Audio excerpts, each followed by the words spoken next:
I was the one who had suggested that we go camping in the pine forest. My wife, Sarah, and our two children, Timmy and Jenny, were hesitant at first, but I convinced them that it would be a great way to get away from the city and bond as a family. As we set up our tent and built a fire, I couldn't shake off the feeling that something was off.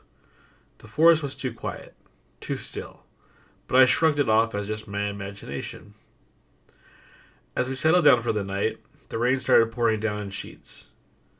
We huddled together in the tent for warmth, listening to the pitter-patter of the raindrops on the canvas. But then, we heard something else. Something that made our blood run cold. A low guttural growl that seemed to be coming from just outside the tent. I quickly grabbed my flashlight and unzipped the tent window, but there was nothing there. We tried to convince ourselves that it was just a wild animal of some sort, or an owl perhaps, but we couldn't shake off the feeling that we were being watched. As the night went on, the growling grew louder and more persistent.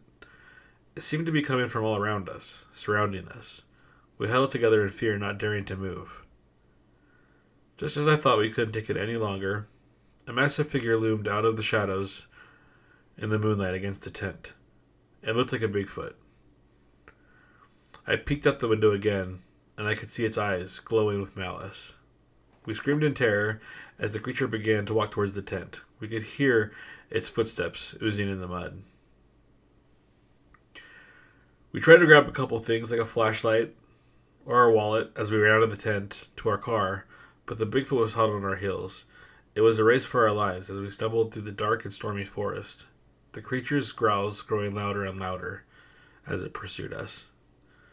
Just as we reached the car and jumped in, the Bigfoot reached out with its massive hand, its fingers inches away from grabbing us. But we managed to slam the door shut and lock it just in time. I looked back to make sure all the kids were in the car, and then sped off.